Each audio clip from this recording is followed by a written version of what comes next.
12월 9일 아침 묵상 시작합니다. 오늘 본문 다니엘서 11장 1절에서 19절까지 말씀입니다. 오늘 본문을 통해서 세상의 역사를 주관하시는 하나님의 손길을 경험하시길 바랍니다. 11장은 앞으로 일어날 일들에 대한 예언의 메시지를 천사가 다니엘에게 전달해 주지요. 1절부터 35절까지는 주전 150여 년까지에 일어날 역사들에 대한 예언이고요. 36절부터는 종말에 일어날 일들에 대한 예언입니다.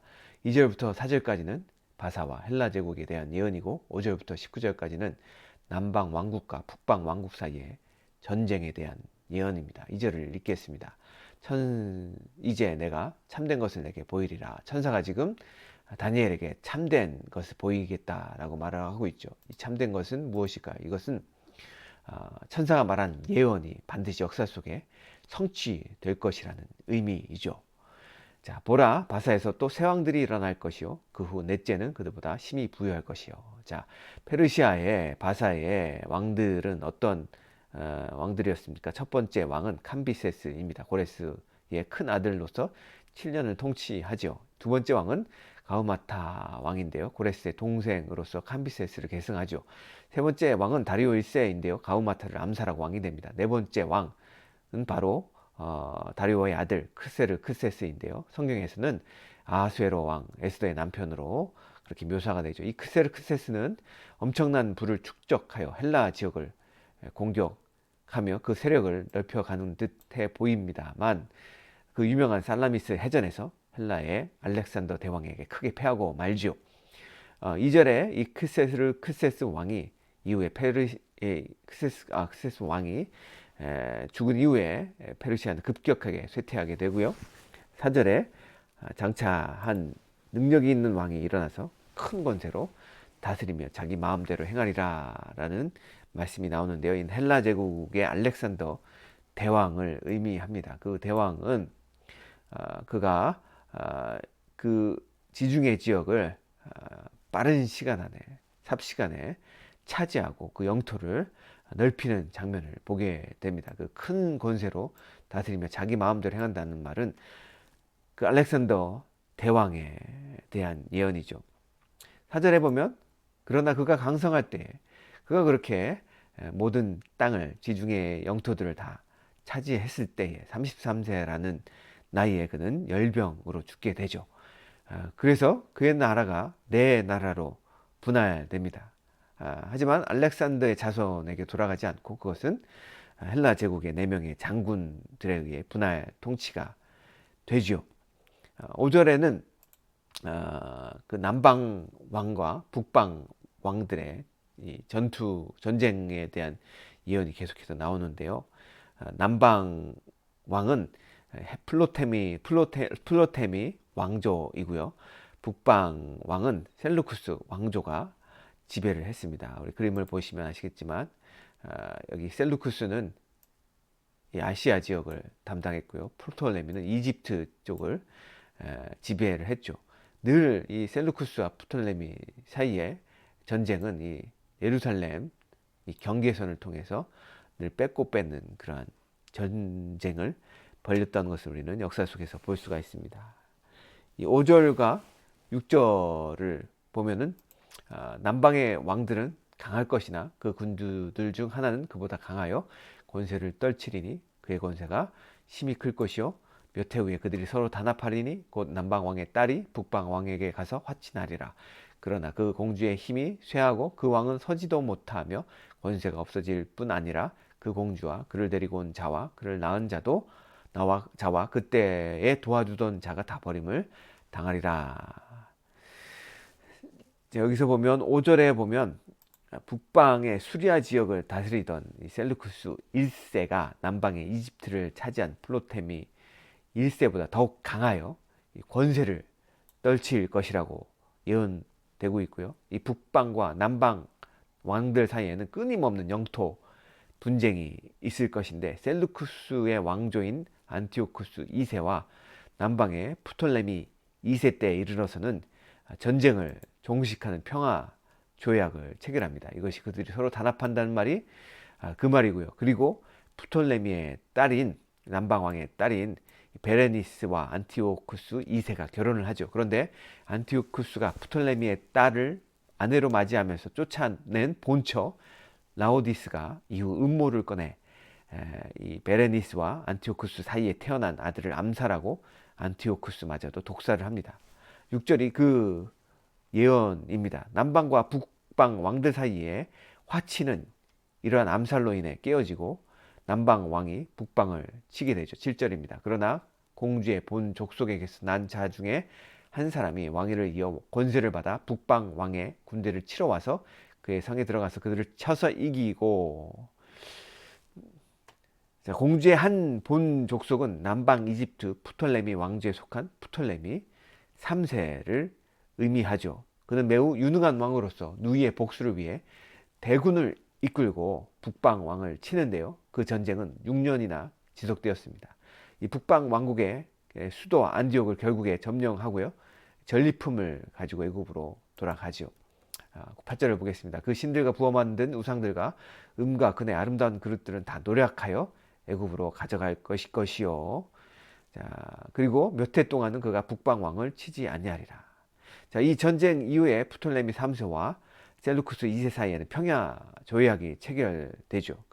그리고 몇 해 동안은 잠잠하게 됩니다. 그러나 9절에 보면 이 북방 왕과 남방 왕 사이에는 다시 전쟁이 발발하지만 이 북방 왕 셀루쿠스 2세가 죽어서 전쟁이 싱겁게 끝나버립니다. 10절에 보면 그러나 그의 아들들이 전쟁을 준비하고, 여기서 그의 아들들은 죽은 셀루쿠스 2세의 두 아들 셀루쿠스 3세와 안티오쿠스 3세를 가리키죠. 이 셀루쿠스 3세는 전쟁 중에 죽게 되고요. 안티오쿠스 3세가 왕위를 이어받아서 남방 왕국을 이스라엘 남쪽으로 몰아내는데 성공을 하죠. 10절 후반부를 계속해서 보겠습니다.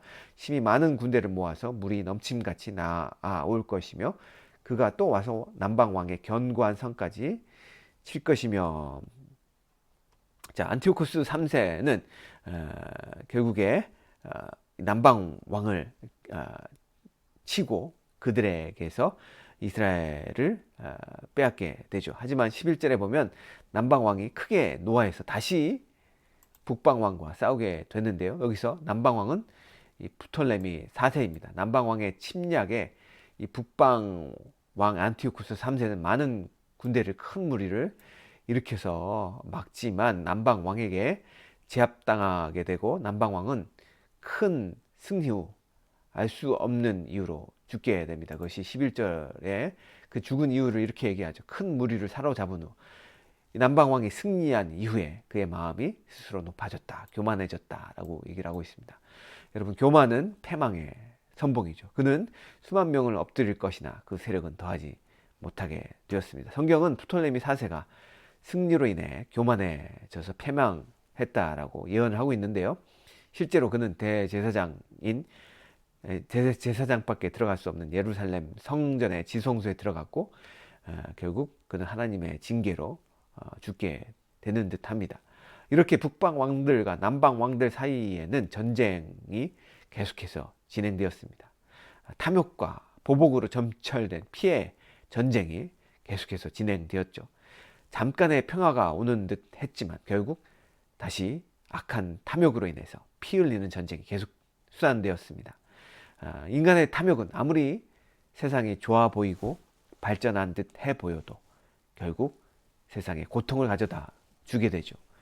오늘날 우리가 겪고 있는 이 코로나19도 결국 인간의 탐욕으로 인한 자연의 복수인 것입니다. 그러나 어찌 보면 인간의 탐욕에 대한 하나님의 징계일 수도 있습니다.